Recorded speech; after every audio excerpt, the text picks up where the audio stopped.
good morning. This is Jason Schwartz. I'm your host here at the Neutral Zone, MauiNeutralZone.com. It's 11 o'clock on Monday here in Hawaii Standard Time. So if you're in New Zealand, you're tomorrow an hour or two ahead. And if you're in New York, I think it's 6 hours. You're 6 hours ahead. California, 3 hours ahead. We have listeners from all over the world, and we hope that you will share this with people wherever they are, because we talk about subjects Maui-based and more. Like today, we're going to be talking about Olowalu as a temporary dump site for toxic waste after the Lahaina fire of last year, August 8th.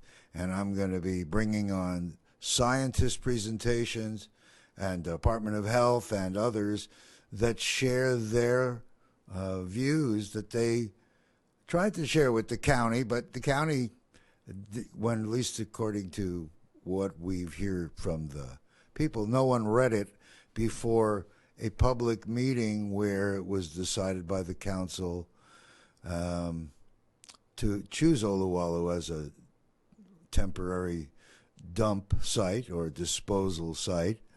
And questions about the ash and how toxic it is and things that suddenly the public hears of dioxin and furan and things they've never heard before about toxicity and disease.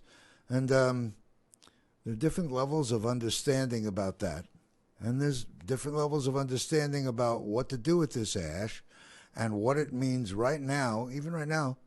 Like, for example, if you were to go to Duke University or McGill and speak to scientists there, you'd be told that 20 to 50 kilometers, and that's the example someone talked to me, of the ash being toxic, and already that the public is already being exposed right now all over the whole west side of Maui, for example.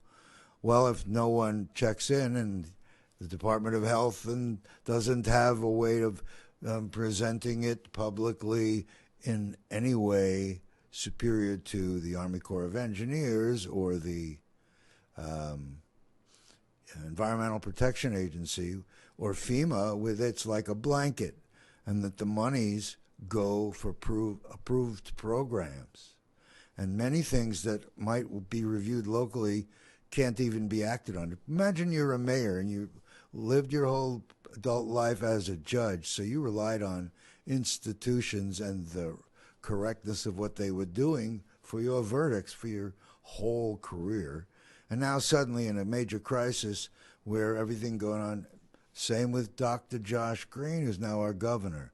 These decisions have others that are pulling the strings if we want to get the support that many think that we need. And all the politics that goes on with this and all the stuff going on of blame. You know, I say leave blame aside.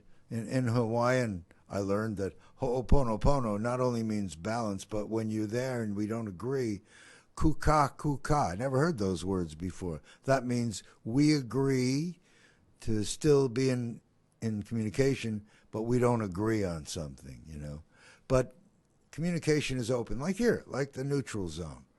Anyway, today that's what I'm going to do. I'm going to talk about something like I had a conversation with the head of the Department of Health who's going to be on this show here at some future. He was on a Saturday, the People's Council of Maui show. They had, I think it was 1 o'clock to 5 o'clock or 6 o'clock, a 5-hour kind of a deal, 4-hour on a Saturday, and everyone was invited. If you weren't there, you missed something that I didn't think it was really a good idea to miss. And so I asked Akaku for a copy of that tape that I'd be able to use portions on this show, not to commercialize, but to be able to pass on information to the public, because public will make it. Like right now, we're still waiting to hear. I heard in the news that there was no decision on the final site moving and approvals for land, whatever's going on here. I'm not getting into details. While all this is happening, more material, ash, and waste is being brought to Olowalu, mixed with other dirt there. Now, if that's temporary and now you're going to be moving it, you've created even more moving, and then you're going to move it to somewhere, and nowhere in here did someone say to you, hey, this stuff is already toxic in the air. What's going on and been going on since the fire is toxic, and the whole west side, and no one announces that because tourism would kind of, tumble? Would you want to be living there or knowing that this ash has to be? That's the question. Why don't you put it into box cars, into storage containers? Then you can decide whether you want them on island, moved, and not in some temporary burrito soft plastic shell. To then, why are you putting it in a temporary site and making more waste, more toxic waste, taking pure, perfectly clean and clear dirt, we hope, from somewhere else, land, dirt,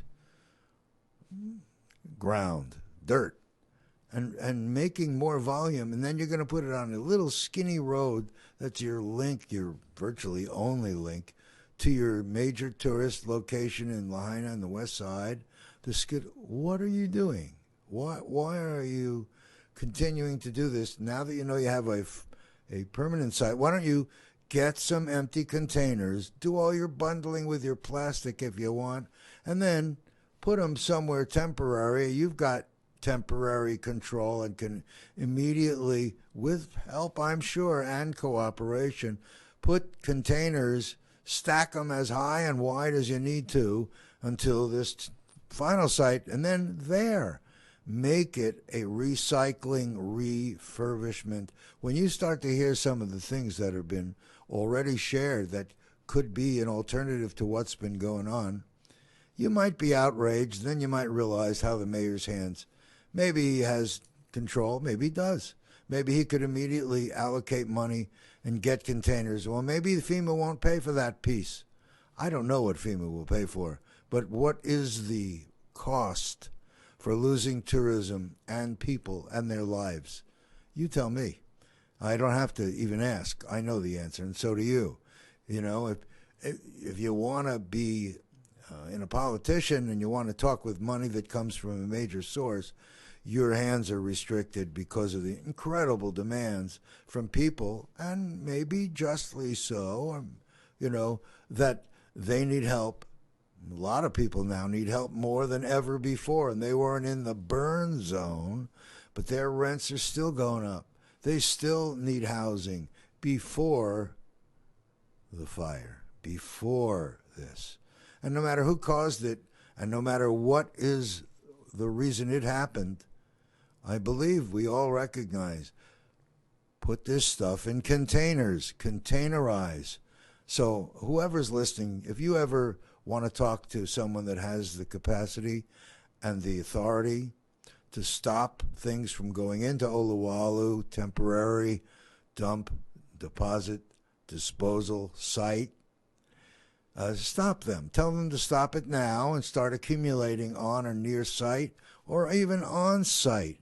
Do these things in steps. I don't really understand or have the authority or capacity to give you reasons why, for or against, but I can tell you in every scenario, anything in your own world, if you have a toxin, you box it, you contain it. You don't decide and mix it with something clean and create more volume of waste.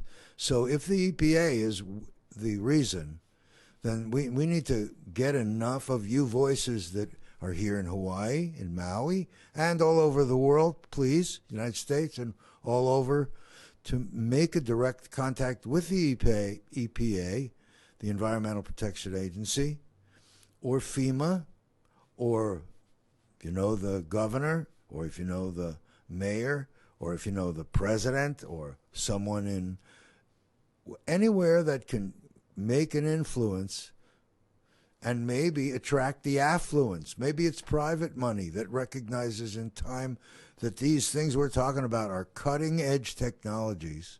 You're going to see it as I start sharing these clips. These are cutting-edge technologies that I myself personally know have been around for a decade, but people that have been studying them have been studying them for a decade and 2 and 3 decades. The early 90s. I remember early technologies. I call them early. Some people found them late when I was talking about solar cogeneration in early 1990s to the Maui Electric Integrated Resource Planning Board. We could have, we should have, but here we are now. We're, God, 30 years later, good ideas don't have to go away and be not used. Good ideas and technology that over time has been shown and proven need to be implemented, even if it's the private sector that funds it. And many of you who know me know that the idea of MAMA, Maui Arts and Music Association, and PAPA, People Aligned in Positive Action, Participatory Action Patrons of the Arts. What a great notion to enjoy our art and music and culture, and through that allocate big numbers, money toward development of technologies that cause and create solutions that make our island one of the leaders in the world in getting rid of their landfills and being able to take some of the waste and use it for building materials that are 100% safe, to be able to take the resources, green waste, and process it and create all kinds of phytoceuticals. That means natural good things that can help our plants grow like, I call it Jurassic Park, gigantic growth out of waste products that we normally are just wasting and not using wisely. So many things that could happen.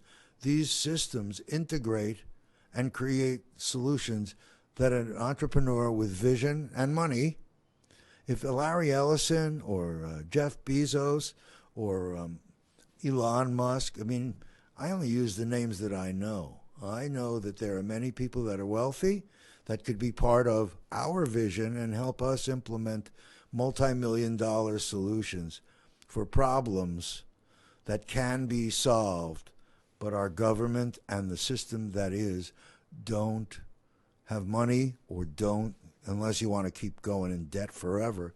But some people have the resources and have the ability to finance something that in scale can change the world. They already have accumulated resources, and they could help propel, whether it's Larry Ellison, who has his own island or owns 90-something%.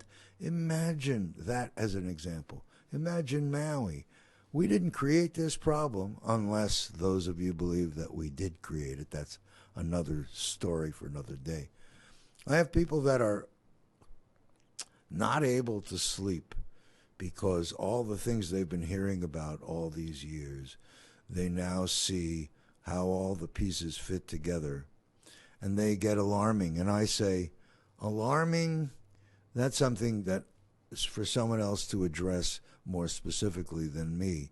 But solutions that can find a way from where we are now forward, that should be, I say a politician, that should be a government that is responsive to the people.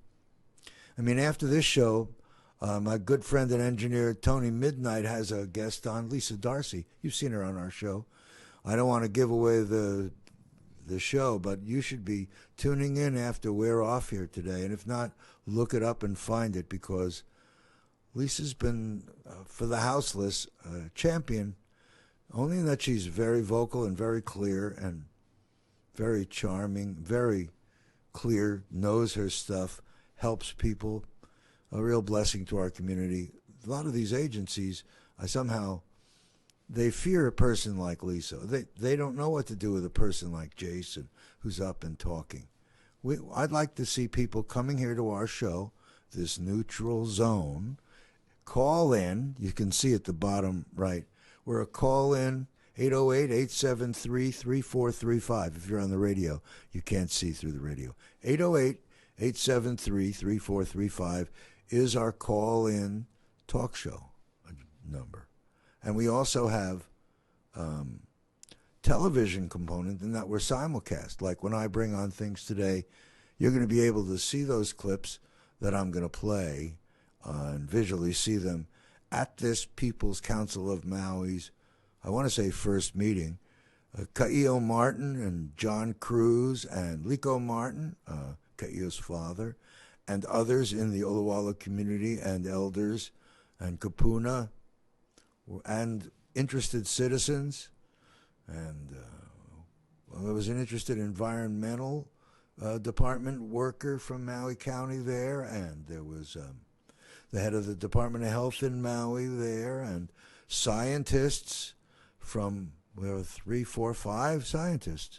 So all of that, we're going to bring in little clips here and be keeping this issue constant. And if someone wants to look at this issue from many aspects, they can go to MauiNeutralZone.com and see we have numbers of shows, and we're going to have some more here. Until we resolve this issue, it's front and center, until we raise money for an alternative. So the Maui Arts and Music Association component, organizing shows, we're not interested in diminishing. We're interested in elevating and expanding our reach into the world and branding all of these things under Mama and Papa to the world. And then all these organizations from Maui still get to have their own glory and light and can raise money through all they're doing, including their affiliation through us. But if money is allocated on shows, different categories, different shows, into specific technologies that me and our board, and a growing board, by the way, if you think you'd like to be on our board or our board of advisors, please reach out, 808-874-5900, 808-874-5900. Those of you who are watching the simulcast are seeing that here at KAKU 88.5 FM and Akaku Maui Community Media Television, still called television, Channel 55, they simulcast these radio shows. But we also have them up on the web. They live on YouTube, and they also live here at the akaku.org stream. They have Maui Stream as an app on the phone. How easy is that? 3 of the channels. Could you imagine how much goes on here? Public education and government are given money from the cable subscriber bills and however else they scrounge to be making, or I say scrounge, however they raise their money. Well, we're going to be independent of all that and raising money for important technology growth so we can show something works to attract investors. Some of them may want to get involved right from here, and I say the beginning. This started 33 years ago when I started this nonprofit of Maui Arts and Music Association. And, I can't tell you how much I appreciate the people that come up to me and say, you're that guy that's been doing this and did that and did this. You were here and standing for this and that. I may be Hawaiian, but I never felt any distance from you. You're very respectful. Yeah, I hope to be. And if I'm not, please point it out, but do it in a loving way because, I have nothing but goodwill. And that goodwill, if we extend it outward to the world, that's how we impact, how we each treat each other and everything. With aloha, which the Hawaiians are global leaders and will be more, especially when mama and papa, words that are used in many cultures and many languages, are centered around saving our earth, saving our island. And, these aren't created things. These are things that, we should have, would have, could have started when I was doing this. Should have started before that. But that's how I got involved in integrated resource planning in the early 90s as an independent who had technology to create solutions before the problems were like they are now. We can still handle them, but wouldn't you like to get ahead of a problem?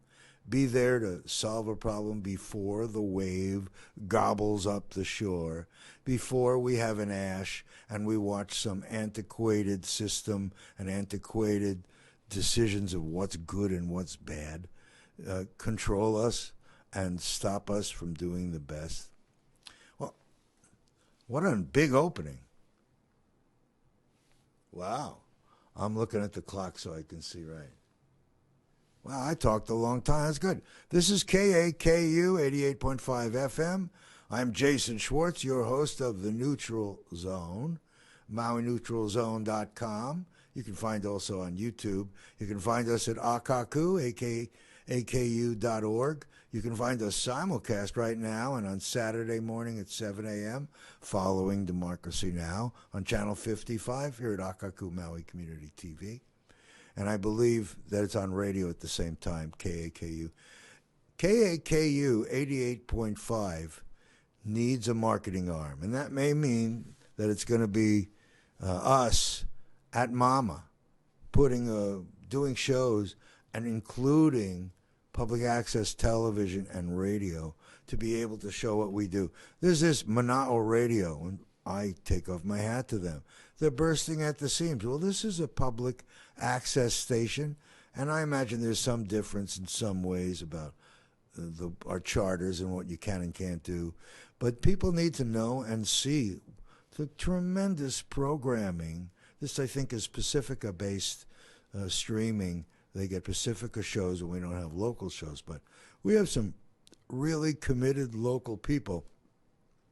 Tony Midnight, for one, who does his show 4 days a week here at 1 in the afternoon. And, my friend Demora St. John, who has a Friday show, Gutsy Women, they just did a show at the Pro Arts Theater. Well, and then, this is a small community here. And so when we show to the world, and I can talk about Pro Arts and the musicians and the shows that are going on there, and there are people coming from all over the world and can interact even before they come here, or if they come here, or never come here, to help create solutions here by enjoying music and art that they may not even step on the ground, or if they do, they already are kind of pre-set up to go see. They want to go see Gretchen Rhodes. Or maybe they want to go see Lenny Castellanos, or Mick Fleetwood they heard is going to do something special. Or maybe it's Pat Tillman Jr. or Sr. Or maybe we have a really rich, maybe it's Alice Cooper, Michael McDonald. There are things happening here on Maui. Steven Tyler, George Benson, Jim Neighbors. Some of these people are here, some are gone, some are dead. And there are new people, too. Our whole world would love to know what's going on in Maui, because it has been a mecca and a haven for talented artists. I was singing, I came up to sing one song with Patricia Watson at a place, I think it's changed its name, in Kihei. And when I was done, standing room only crowd, they said, Paul Simon was at the bar. Really? You don't know what's going on here on Maui. And there are lots of people here that if they hear the word, maybe they're hearing this show now, and they say, I know someone who should hear about this. There's someone I know who has similar interest. And maybe that thing they did in Germany or in Minneapolis, or they're doing it in Oregon, or they're doing it in Texas, or they're doing it in South America, or they're doing it. And we're on an island. We need some of these things more than anybody else. Anyway, that was too much of an introduction. I'm going to play some clips for you and do a little more of that. And maybe play a piece of music or two in the meantime. Let's see.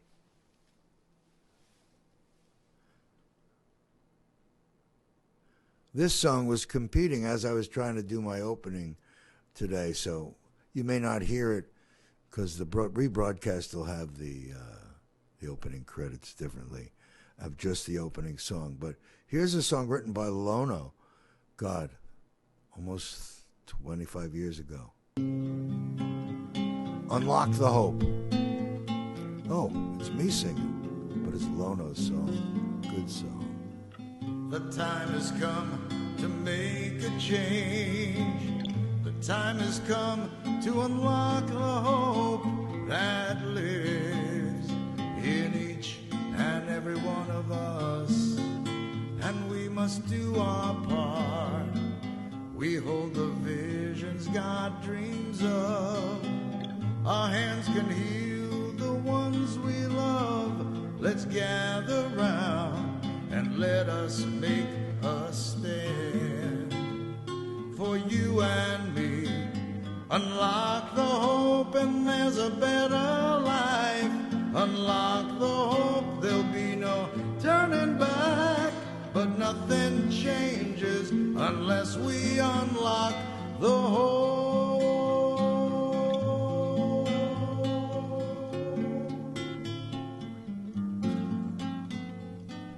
The time has come to make a change.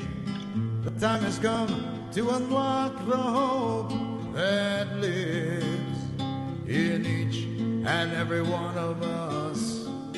And we must do our part. We hold the visions God dreams of. Our hands can heal the ones we love. Let's gather round and let us make a stand. For you and me, unlock the hope and there's a better life. Unlock the hope, there'll be no turning back. But nothing changes unless we unlock the hope. But nothing changes unless we unlock the hope. But nothing changes.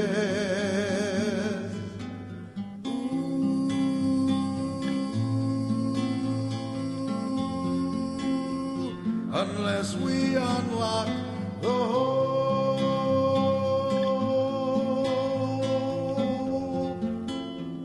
Unless we unlock the hope. Unlock the hope. Unless we unlock the hope. Jack Lewin was the head of the Department of Health here in the state of Hawaii. I'm Lorrin Pang, first was go.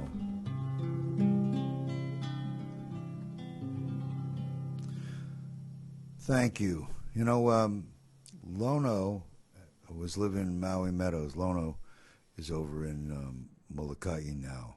LonoMusic.com. And he was living in Maui Meadows, and there was this political rally at Dr. Rick Perry's house across the street on Kupalau Drive in Maui Meadows. And we went across the street, and there was a little gathering with Jack Lewin, who was running for governor at the time, early in the race. And Lono went home and wrote this song and gave me a chance to sing it. And then I went in the studio with, you know, studios in Maui, at least back then, there was a drummer named Renato. And he's also, many people know him as that wonderful Italian guy with the beautiful wife, Patty. But he, for drummers to be able to rehearse, they need some kind of padding because neighbors kind of get a little crazy. So I've seen a couple of triples, 3 or 4 studios on Maui over time that started by musicians who their neighbors needed quiet. And so they built these rooms that became studios, or maybe were built to be studios. But at Renato's studio, I got a chance to sing. And then, wow. Unlock the hope. We need to unlock the hope now for the people in Olowalu, for the people in Hawaii, for the people in the world who have things that they find to be major obstacles that they can't overcome. We need to be working together and cooperating together and sharing information and standing up, and not standing up with anger, standing up with knowledge and experience and recommendations, so that even those that are on most high will explore and use and allow solutions that are already technologies here. And we need to get our private sector champions and our lovers of music and art around the world, including Maui, to help these dreams come true and save Maui, or Hawaii, or surely Maui and its West Maui travel destination. As knowledge happens over time, we'll be pointing to more fingers of why it wasn't done right and why, when we had a choice, we didn't choose differently. Couple of rainfalls, and already what's being created in Olowalu will overflow past the systems that have been put in place and toxify forever. These areas. It's like, come on. And, we don't even, at this moment, well, let me just get some more science on. Let me stop yapping. We got time. Now, I have all kinds of clips that you're going to be seeing and hearing over the next show. I have guests that I want to bring on. One, David Johnston from Maui Academy. We'll talk about the new theater that they're building and his donors. And I'm going to talk and bring on ideas about them and Pro Arts and the MAC and EAL Theater and more coming together on a different level, which you're hearing about in pieces. And if you look at MauiArtsAndMusic.org, you can see more of it. Well, boy, all these clips were really good. Lorrin Pang from the Department of Health. We're going to have him on. But what he said was such good common sense. I'd like to start with that. Dr. Lorrin Pang. I think he wants to come up here and say a few words, so we're going to hand him. You can just take my mic right here, Lorrin. You can come right next to you, Eddie. Thank you. I am not an elder. At least I don't want to think of. I used to be a young guy. Now I'm getting there. And some people say in 10 years when you're really an elder, you would have lost it. So say it now. I want to comment on a couple of things you say. Remember me, there's 2 points I might forget. One is that if some community has a problem and generated a lot of toxins, well, should we just move it to somebody else? Well, maybe we could. If 5,000 people has some problem for whatever reason, never mind the blame, why don't we move it to where there's 5 guys? Then less guys to complain. I grew up in Nuuanu. My mother's from Maui. My grandmother's from Maui. Her mother's from Maui. But I grew up in Nuuanu. And above me, there's nobody. Should we just move the stuff there? Nobody to complain? Whoa. We were told that is where the watershed water comes from Honolulu. If we didn't drill the aquifer, we're going to take from the reservoir. Nobody goes up there. So the point is, just because there's less people doesn't give you the right. I didn't know until I went to Eddie's first farm that was so crucial to the Olowalu Reef. Now, maybe we don't drink the water, but it's going to the reef. I had no idea. I dove Olowalu. I see the reef, and I hit some of those cold spots. But I didn't realize it was coming so close from his farm. So once again, the take-home message is, hey, just because fewer people are there, if there's nobody there, you don't put it there when it's going to really ruin a big system. Next is a little bit different. You're going to hear very soon that there's a problem here, but you know what? When I take my samples of the water, it's not that bad. Maybe it's not that bad.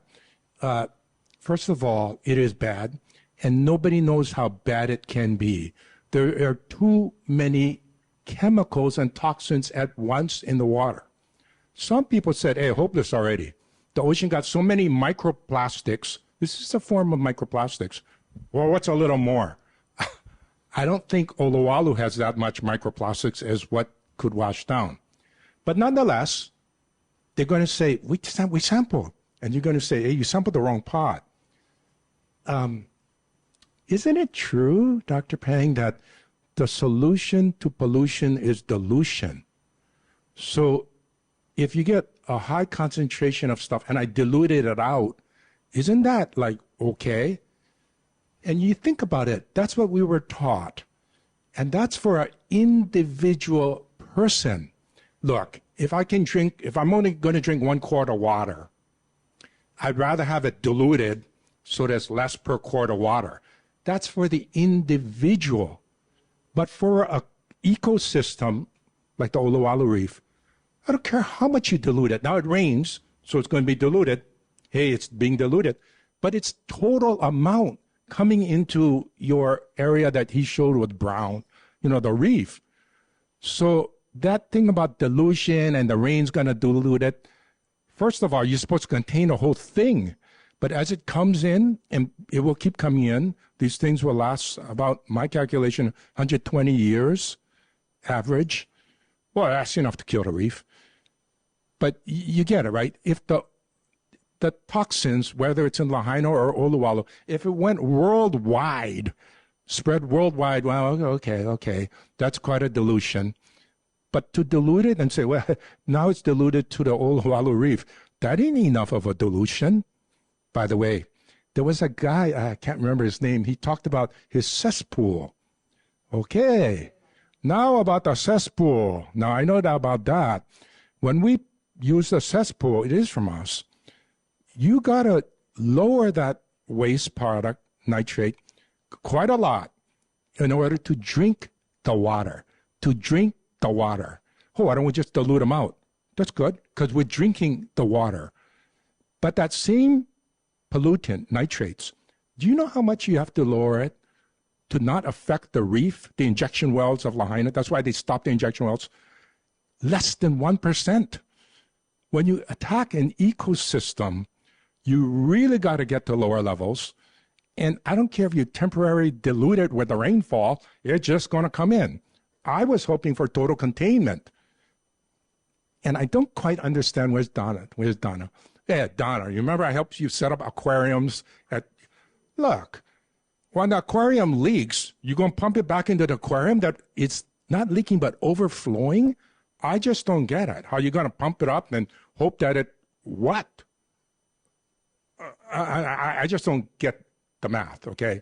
And besides, it's not your little aquarium. You're draining from this whole basin coming in. But you're going to recirculate. What does that do? I mean, really, what does that do? So I kind of got like problems with it, but I wasn't really alarmed about the reef. I had no idea that the pot to the reef was so important. I had no idea Olowalu Reef was so important. Usually the most important reef is where I dive. I dive in Kamalo, I defend that reef, and I live on the Waihe side. I think it's called Kapuna, the springs, at the head of the Waihe stream.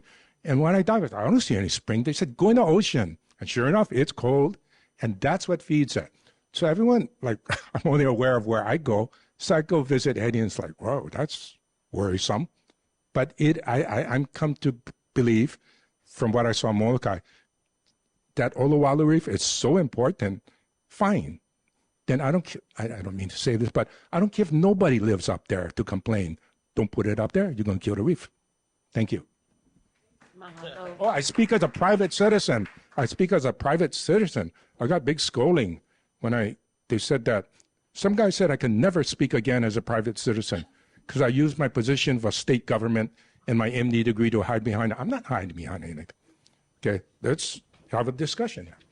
Good. That was Lorrin Pang, the Department of Health head here in Maui, who's outspoken and also incredible global experience in crises around the world.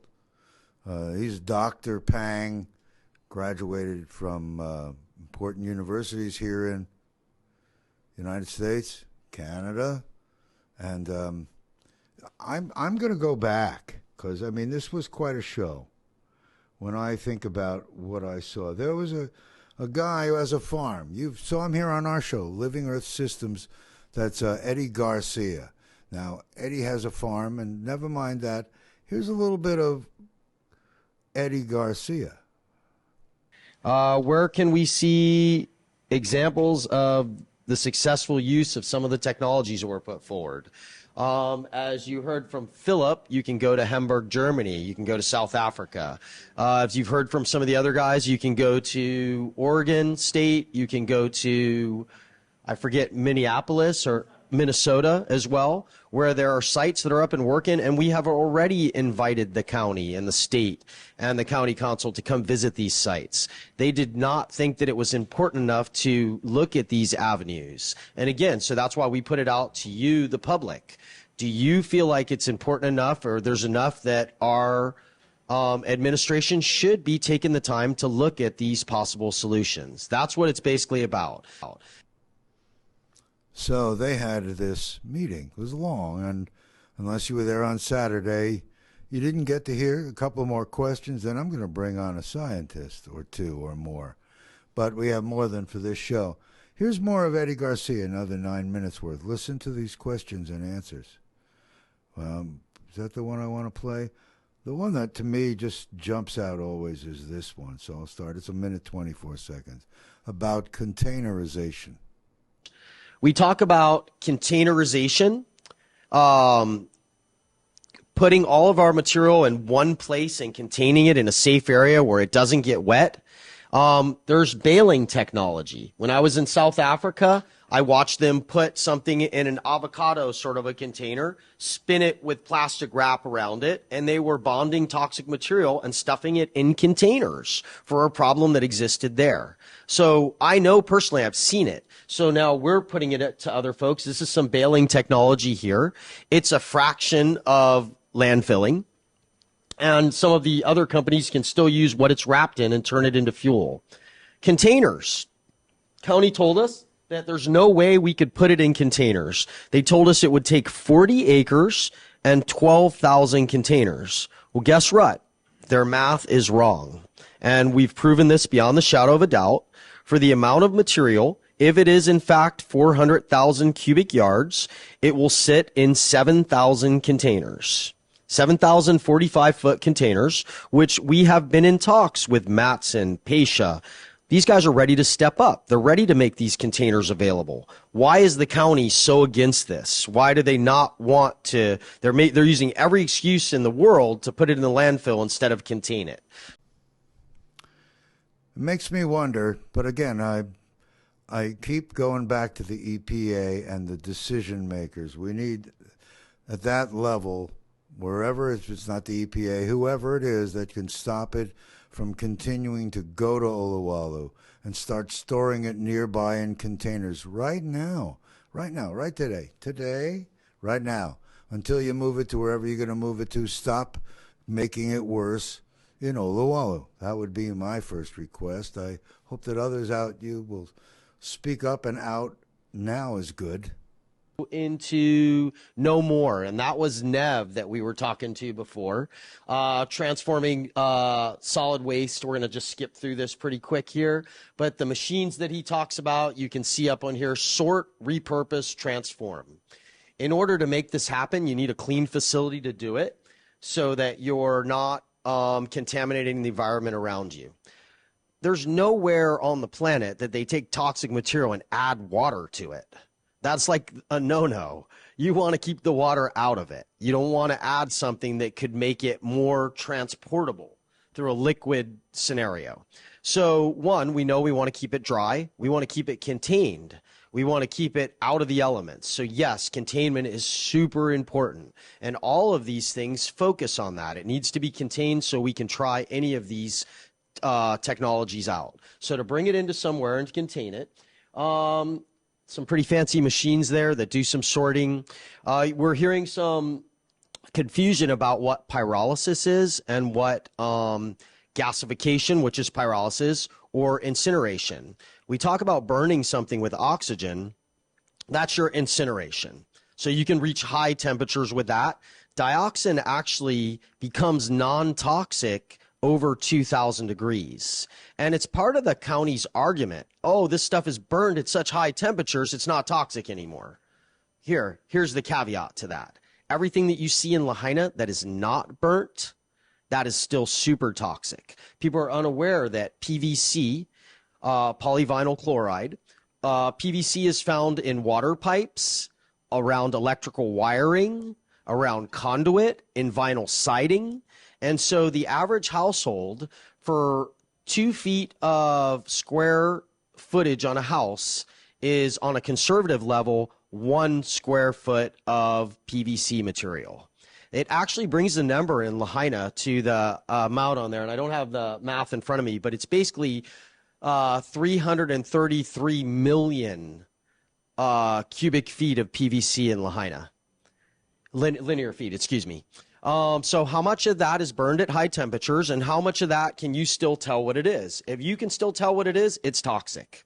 One of my gripes on my farm, all of my PVC pipe burned, and I haven't had any help anywhere to clean it up. I don't want to touch it because I know how toxic it is. You can't touch it, taste it, you can't smell it, but it soaks into your body, into your fatty tissues, and it will stay with you for 5 generations. If it accumulates enough in your system, it will change your DNA. It will literally cause mutations, not to mention cancer. There are no allowable levels for dioxin and furans. Why isn't it our #1 testing? It should be at the very highest part of our list to test for dioxins and furans and whatnot. We know about the arsenic. We know about the heavy metals. We know about all that. So again, back to that question. If it's not hazardous, it's considered toxic. We can all take the toxic stuff, but not the hazardous stuff.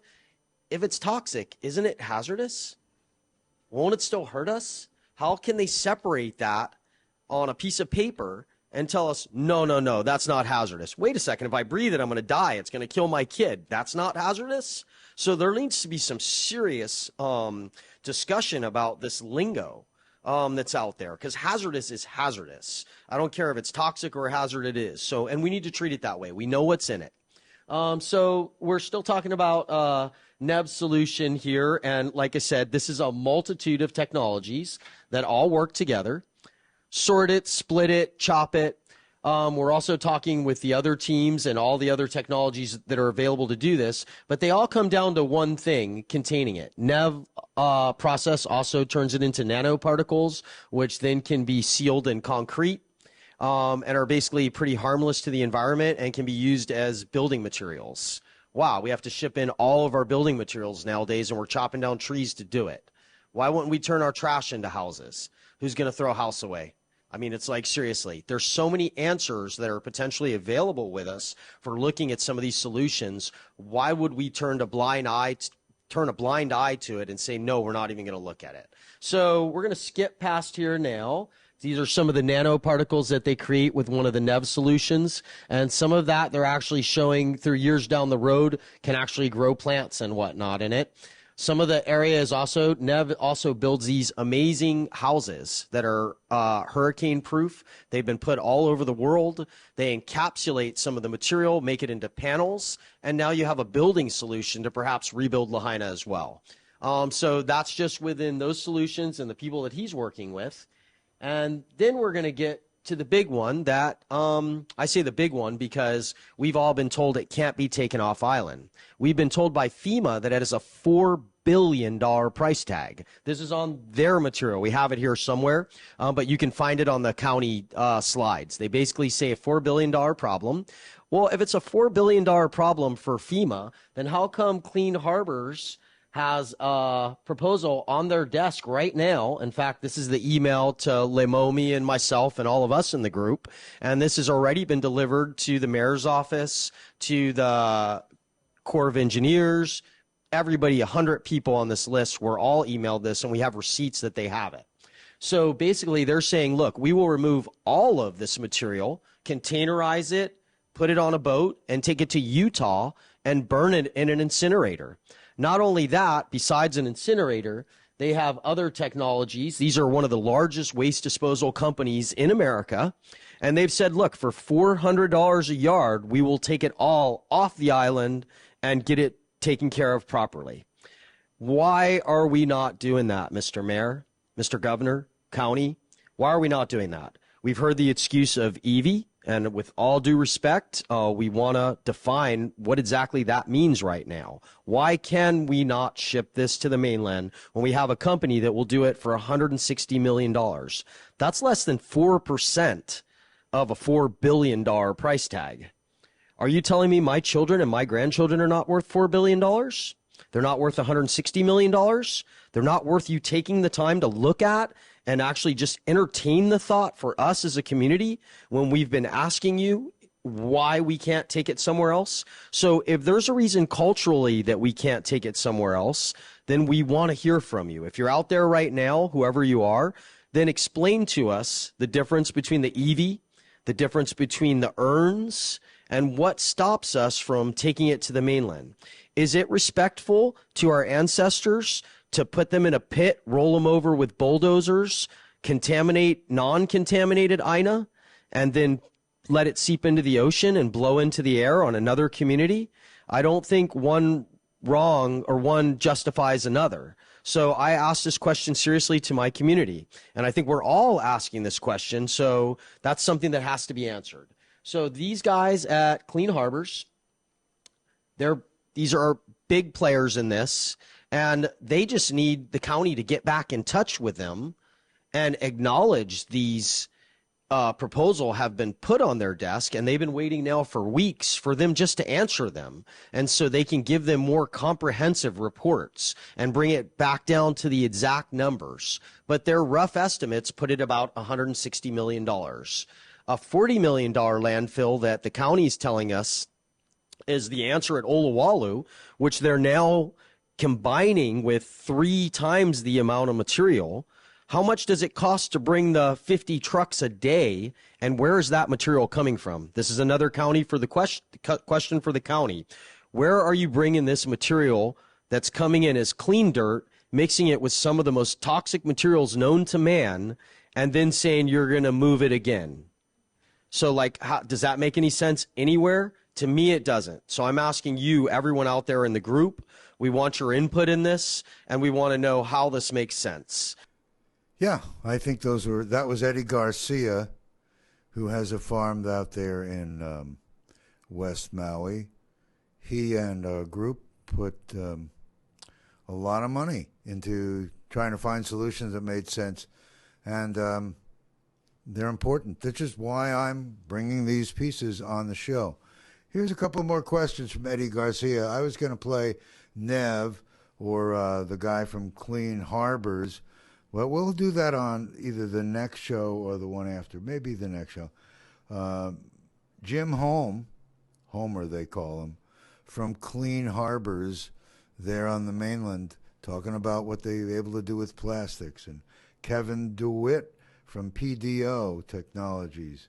And Skip Rochefort, leads a team of scientists at the University of Oregon for 20 years and more, coming up in our next show. And again, if you want to get this show to the mayor or people that work responsibly that can make an influence on the governor or the EPA to be able to halt what's going on now, change what they're doing now, be able to stop until they go to their next step and not further pollute Olowalu and cause even more potential real crisis and horror from what this is doing. Never mind that the ash already is traveling huge distances and causing problems that we're not identifying here. I'll bring some scientists from a university that's done study to be able to show you, Now I look at the clock. I really think I've got, it looks like, every time I look up, it looks like 8 minutes. If I look from over here, is it 8? It might be 8. It might be 8. Well, here's about 4 minutes worth from Liko Martin. Liko, you saw on the show doing music, but listen to his wisdom. Prioritizing, right? Get to a yard and say, okay, who are the suspects? Who do I first round up? Because as Olowalu is at the place where all of this is occurring in Lahaina, to me it is obvious that the issue of the political situation in the Hawaiian Islands is at the top. Is at the top of all of this. And as I've held that position, I'm just saying that this is important. So important, because not to say that, because if you're going to restore a government, that you're not going to have corruption, you're not going to have things like that. But that you will have a mechanism of you have a foundation of agreements or political stuff that you can follow up and you work with, and that just because Olowalu is a target now, tomorrow, where's the next target? There will be more targets, and there are more targets already on the books, because the issue of the political situation in the Hawaiian Islands has been avoided. And this avoidance is obvious. They've left a trail, something you can follow up on. When the Congress 1920 says we're going to acknowledge ramifications, it has not been. The fires in Lahaina is a ramification that has not been. What is happening in Olowalu is a more severe. Now it's compounded to. If that's what is going to be allowed to continue, just. Liko has more to say, but we're running out of time, so we're going to have it on the next show. Thank you, Liko. Thank you to Eddie Garcia and to all the other guests I brought here that were there at that People's Council in Maui. You can watch the whole thing on Akaku's Maui stream. You'll find it at akaku.org. We got 20 seconds left. Thank you, all of you, for watching from a distance and live and in color. MauiNeutralZone.com. You can find this show even tomorrow morning, and all the other shows and shows from before we became Maui Neutral Zone, where we were Mama Presents and will be again. We only have a little bit of time left. That means it's time for the jingle. Thank you for joining us, everyone. Been a pleasure. We love you. Aloha and peace.